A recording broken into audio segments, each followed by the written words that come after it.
todo lo del murciélago, que la enfermera, que no sé qué, yo no sé qué es eso. Para espantarle a los No, ¿sí ven? No sé si la No sé quién era su enfermera, pero no me gustan sus comentarios. ¿El tipo que el murciélago. Ah, sí. Bueno, familia, pues primero que todo díganme si ven la pantalla. Sí, sí, ¿Sí? sí. Bueno, perfecto. Y que Cari que ella también la ve. No sé cómo porque está de espaldas, pero la ve. Vale, pues vamos ahora sí a empezar. ¿Qué pasó con esta? Ahora. Vale, pues hablaremos de la segunda parte de los fundamentos de ventilación mecánica. Hola, buen día. Este gráfico sencillamente es para que tengan en cuenta cuál es el objetivo a la hora de ventilar los pacientes. El primero de ellos, el lado izquierdo, habla de lo que es minimizar el estrés pulmonar y con ello disminuir pues, la consecuencia de la sobredistensión de los alvéolos que van a terminar produciendo una injuria pulmonar asociada a la ventilación o inducida por la ventilación, que es lo que se llama BILI. ¿Vale? Entonces, hay que tratar de disminuir la acumulación de disincronías. Tenemos que hacer ventilación protectora, que les recuerdo más adelante, voy recordando por momentos, pero tener en cuenta que hay que tratar de ventilar a los pacientes con 6 a 8 mililitros por kilogramo de peso ideal. Hay que tener cuidado también con las PIPs excesivas que pueden producir sobredistensión y al mismo tiempo con el atelectrauma que nos puede producir el uso de PIPs insuficientes. Y del lado derecho verán lo que tiene que ver con ventilación protectora del diafragma, que también es un concepto que cada vez ha tenido más importancia en los últimos años. Tengan en cuenta que los pacientes ventilados a las 48 horas de estar ventilados hasta el 50% pueden presentar ya algo de disfunción diafragmática. Por tanto, es fundamental hacer lo posible para que la ventilación también sea protectora del diafragma y evitar una lesión que es la PCILI, que se refiere a la infección pulmonar que es inducida por el paciente mismo, ¿de acuerdo? Por el esfuerzo respiratorio que puede hacer. Entonces, las causas, como están dichas ahí, pues tiene que ver también con una asistencia insuficiente, con que el paciente tenga que hacer mucho esfuerzo, con que haya injurias extrínsecas, tener en cuenta eso, las disincronías sobre todo, o las asincronías cuando son muchas, y que las PIPs excesivas, lo mismo que la hiperinflación dinámica o el atrapamiento aéreo progresivo, pues va a producir una atrofia longitudinal del diafragma y eso también pues va a llevar a lesión diafragmática acumulada. Aquí hay estrategias de monitorización y targets en ventilación mecánica protectora. Lo que le decía del volumen tidal, que la ventilación protectora será 6 a 8, incluso en algunas partes se habla de 4 a 8 mililitros por kilogramo de peso. El driving pressure o la presión de distensión del pulmón, que nuestro objetivo es que sea menor de 15 centímetros de agua. Esta la calcularán para aquellos que no estén familiarizados, pues haciendo el diferencial en un paciente que sea en volumen control entre la plató y la presión al final de la expiración. Hay que ir vigilando lo que son las curvas de flujo y de presión y mirar si el paciente está haciendo asincronías, que de eso hablaremos hacia el final de la charla para tratar de corregirlas. Y importante también tener en cuenta que hay otro tipo de medidas que nos permitirían vigilar con mayor precisión cómo se están transmitiendo las presiones a través de toda la vía aérea hasta los alvéolos, pero que desafortunadamente suelen ser pues invasivas y que requieren pues personas entrenadas y modalidades o más bien ventiladores que permitan hacer mediciones continuas, que para eso estamos hablando de lo que es la medición de la presión esofágica y transpulmonar. En el caso de la medición, perdón, de la presión esofágica, pues necesitaremos un balón esofágico, que obviamente pues eso es invasivo.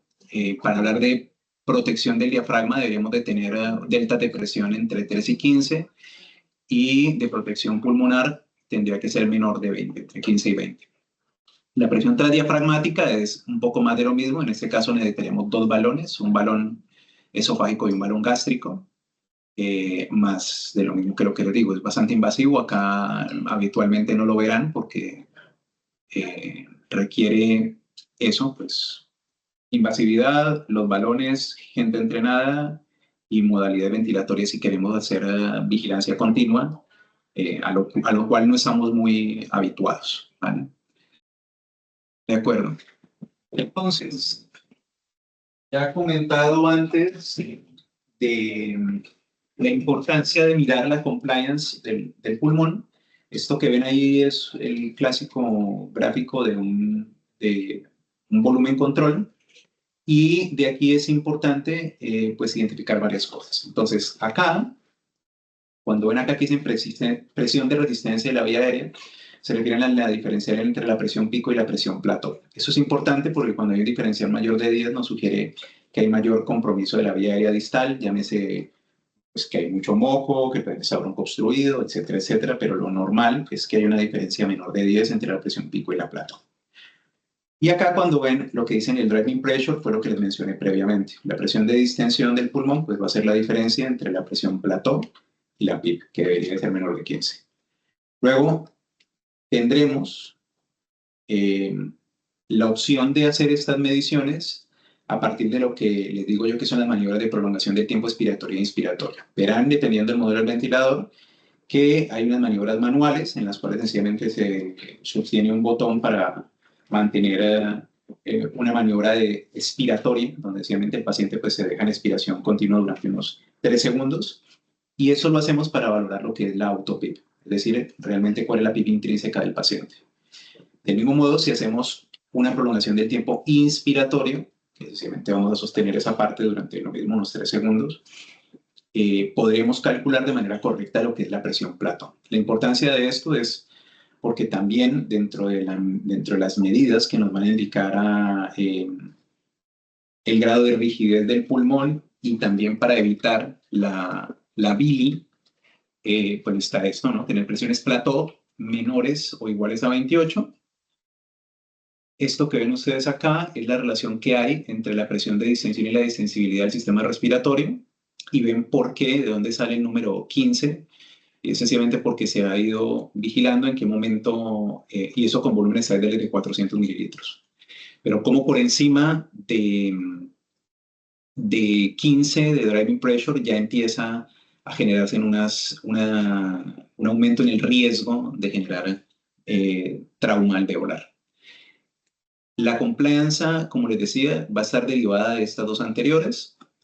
Si se fijan, la compliance estática va a ser el cociente entre el volumen control y el driving pressure, que es la diferencia entre la presión plató y la PIP, ¿vale? Entonces se habla de pulmones rígidos cuando la compliance estática es menor de 25 y este valor también deberíamos de calcularlo con cierta frecuencia, sobre todo en el paciente que se está comportando como si tuviera un distrés.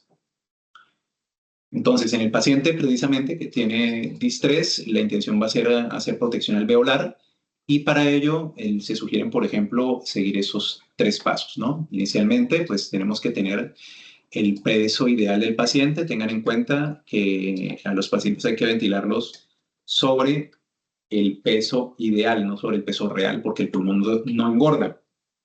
¿Dale? Por el contrario, entre más gordo está, mi pulmón está más colapsado, pero el pulmón no engorda. Entonces, calcular peso ideal. El segundo paso será, en la medida de lo posible, asistir al paciente por volumen, ¿vale? O sea, preferiremos el volumen control.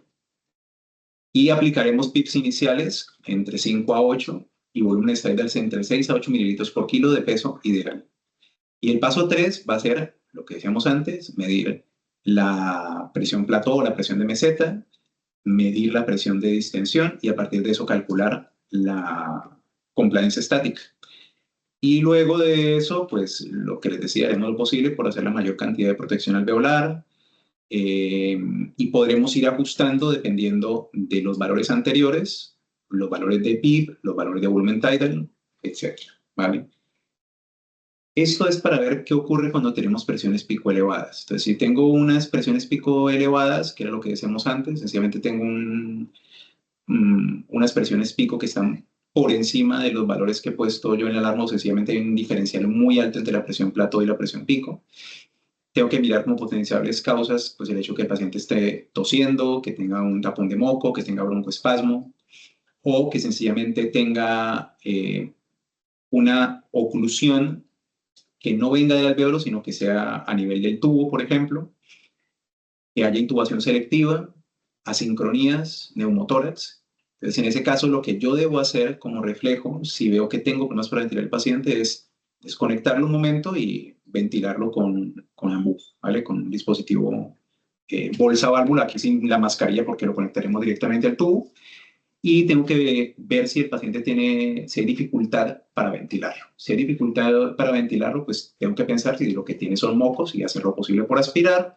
Incluso en alguna ocasión aquellos que han estado de guardia se han dado cuenta que a veces es necesario incluso entrar con el fibro y entrar a aspirar.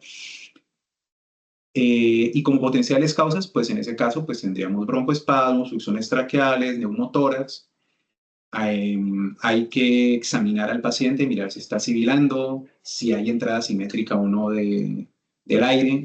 Tenemos también dos ecógrafos, afortunadamente, por si quisiéramos mirar rápidamente si el paciente ha hecho un neumotórax y el tratamiento correspondiente a esas causas. Si por el contrario hubiéramos quedando AMBU, realmente no hay resistencia, pues entonces lo que hay que mirar en gran parte es si hay algo dentro del tubo o si sencillamente hay algo en el circuito que nos está generando problemas. Un caso frecuente, por ejemplo, son los filtros que se colocan.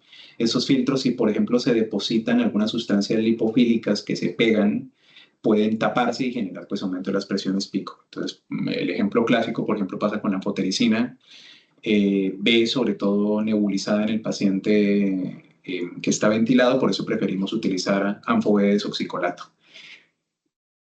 Y hay pues causas potenciales de que pueda tener un volumen tidal bajo, exhalado.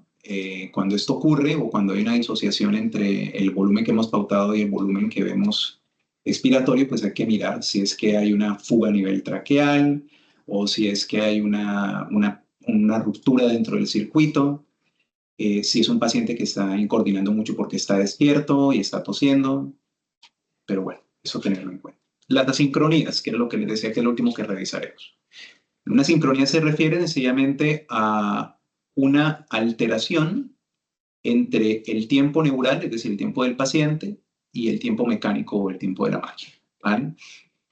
Hay que hacer lo posible por detectarlas y por solucionarlas. ¿Cuándo se consideran que son un problema? En la mayoría de libros dirán que cuando superan el 10% del tiempo en un minuto, debería hacerse lo posible por corregir. Y aquí del lado izquierdo verán las variables que tenemos en el ventilador. Yo un ventilador puedo tener unas variables condicionales que dependerán de, digamos, zonas principales que voy a pautar. Cuando pauto, por ejemplo, pauto presión o volumen corriente o flujo inspiratorio, tiempo, esto son mis variables condicionales. Y una variable de control a partir de ellas que puede ser volumen, presión o flujo. Y hay, por último, unas variables de fase. Esas variables de fase, que pueden ser el disparo, el límite, el ciclo o la base, es lo que nos permitirá clasificar las asincronías como asincronías de variable de disparo, asincronías de variable de límite, asincronías de variable de ciclo y asincronías expiratorias, ¿vale? Entonces, asincronías de variable de disparo. Muy frecuente el disparo inefectivo, ¿vale? Que es cuando el paciente hace esfuerzos musculares que no disparan el ventilador. Entonces se va a ver en el trazo, aquí tienen la curva de flujo en la parte superior, aquí ven la curva de presión abajo. En la de flujo ven unos pequeños picos ahí, pero que no generan suficiente flujo. Y en la presión ven cómo hay una especie de deflexiones, que esas deflexiones lo que indican es esfuerzo inspiratorio, pero que no van a condicionar un aumento ni del flujo ni un aumento en las presiones. Entonces las causas de eso puede ser la autopip, el bajo impulso respiratorio central, la debilidad muscular y que el trigger sea demasiado duro, o sea que el nivel de sensibilidad sea inadecuado. ¿Cómo los corrijo? Pues tengo que disminuir la autopip, por eso es importante ir haciendo la maniobra de prolongación de la respiración. Tengo que verificar los niveles de sedación, por pronto el paciente lo tengo demasiado sedado.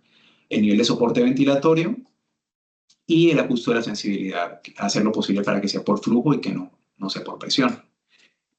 Otra cosa frecuente es el doble disparo, que es, como lo dice el nombre, yo veo de un momento a otro en mis curvas tanto de flujo como de presión, pues que hay un doble ciclo, ¿no? Hay un doble ciclo, no, hay un doble disparo.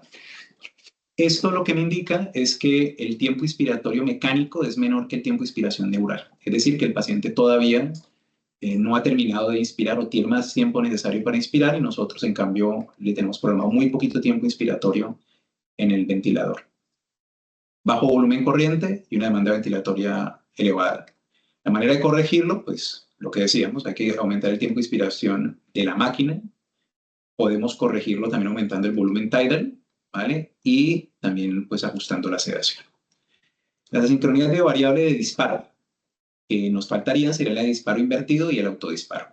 Entonces, el disparo invertido es cuando yo veo prácticamente, si se dan cuenta, esta curva es como si estuviera al contrario, ¿vale? Y esto lo que prácticamente refleja son esfuerzos musculares activados por el ventilador. Entonces, ¿cómo corrijo esto? Disminuyendo el volumen tidal, aumentando la frecuencia respiratoria para abolir por completo el esfuerzo neural y disminuyendo la frecuencia respiratoria, que eso puede hacer que el esfuerzo del paciente comience como debería de ser o que lo sense mejor la máquina, ¿vale? Hay que tener cuidado porque si eso se mantiene en el tiempo, pues puede penalizar bastante el diafragma. El autodisparo ocurre cuando hay un disparo del ventilador que no ha sido generado por el paciente, ¿vale? Entonces, en ese caso, ven aquí en las curvas como si se diera un disparo más pequeñito y tratara de generar suficiente presión y suficiente volumen.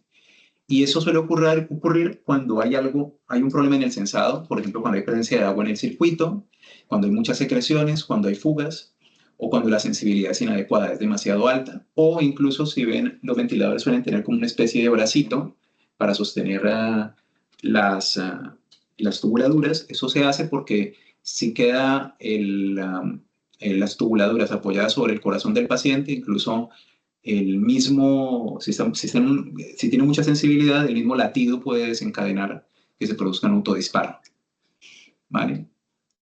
Asincronías de ciclado. Entonces, podemos tener o ciclado precoz o ciclado tardío. El ciclado precoz es cuando el tiempo inspiratorio mecánico es menor que el tiempo inspiratorio neural. ¿Qué quiere decir eso? Quiere decir que, por ejemplo, si se dan cuenta en la curva, aquí tienen la curva de presión y tienen la curva de flujo. En la curva de presión vemos que hay como una especie de flexión acá temprana, ¿vale? Que lo que quiere decir eso es que persiste el esfuerzo inspiratorio después del cierre de la válvula. Es decir, el ventilador finaliza la administración de flujo, pero el esfuerzo inspiratorio del paciente todavía continúa, el paciente sigue todavía con esfuerzo inspiratorio, ¿vale? Esto en una variable de volumen control, que es la que solemos utilizar, pero si tuviéramos presión controlada, si se dan cuenta, se ve la misma deflexión aquí, ¿vale?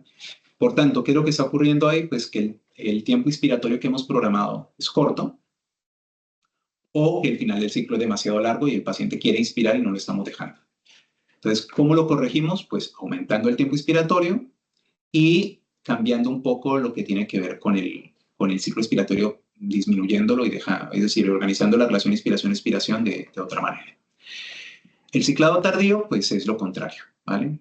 Es decir, cuando el tiempo mecánico es mayor que el tiempo inspiratorio neural. El paciente sencillamente ya ha inspirado y llega el momento en que quiere expirar y no puede, y entonces esto se reflejará con una elevación como un segundo pico en la curva de presión en un paciente que se ha ventilado en volumen control, igual que como se verá como un pequeño pico en la curva de presión controlada. Y eso es lo contrario, el tiempo inspiratorio que hemos programado es demasiado largo y el final del ciclo es muy corto y pues se corregirá de modo inverso a como habíamos corregido los otros. La autopib y la hiperinflación dinámica. Autopib, entonces por ejemplo acá ustedes ven en el ventilador, aquí aumentamos el tamaño de la imagen y ven cómo en la curva de volumen no llegamos hasta la línea de base, ¿vale? Entonces aquí lo que ocurre es que si el paciente, por ejemplo el paciente clásico es el paciente POC, ya per se, y sobre todo si hay enfisema y hay unos alvéolos que han perdido su tonicidad y demás, pueden atrapar bastante aire. Entonces la maniobra aquí expiratoria es fundamental y deberíamos de programar al menos el 80% de la presión que hemos calculado con la prolongación de la expiración para evitar que eso ocurra. Lo otro que podemos hacer también es vigilar, porque a veces el problema es que hemos dejado una frecuencia respiratoria alta, y la frecuencia respiratoria alta no solamente favorece el autopIB, sino la hiperinflación dinámica. Y lo de la hiperinflación dinámica sencillamente es que en un paciente, por ejemplo, insisto, el paciente de POC, que tiene frecuencias respiratorias muy altas programadas, pues el paciente inspira y cuando va a expirar hace no alcanza a expirar y tiene que hacer una nueva inspiración y así progresivamente. De manera que va a ir aumentando el volumen residual progresivamente hasta que nos va a comprometer eh, la capacidad pulmonar porque pues, vamos a tener un volumen residual bastante alto. La manera de solucionar eso, ¿cuál es? Pues disminuimos el tiempo inspiratorio, hacer lo posible por disminuir frecuencia respiratoria y obviamente pues tratar de disminuir la resistencia de la vía aérea en un paciente que todavía está broncoespástico. Y lo que les digo, hay que tratar de cuadrar o de ajustar lo que es la autopIB a partir de la maniobra de volumen expiratorio. Y ya está. No sé si alguien tiene alguna pregunta, alguna duda. Tendrán muchas y se trata pues de ir leyendo, de ir aprendiendo y de ir echando un vistazo a la diapositiva de vez en cuando para ver en el paciente el tipo de sincronía que tiene y cómo se puede corregir. ¿Alguien quiere preguntar algo? No. Juan Pablo dice, gracias. De nada, Juan Pablo. De nada, Fari. ¿Alguien más? ¿No? Gracias, buen día. De nada. Oh, nos vemos. ¿Nada? ¿Estamos? Queda grabada la sesión y queda en la carpeta también la presentación para que le vayan echando un vistazo alguna vez que tengan alguna guardia o que estén aquí por la UIR y vean. Sobre todo lo de las asincronías que a veces es como lo más denso. ¿Vale? Chao.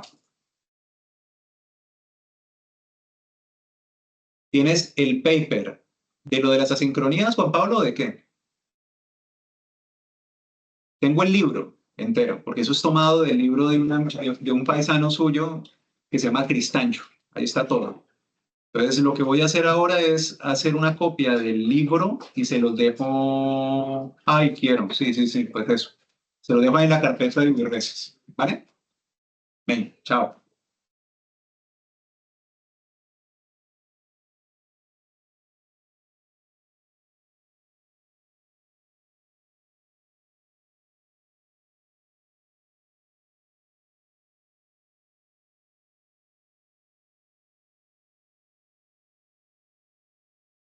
Ay, Dios mío.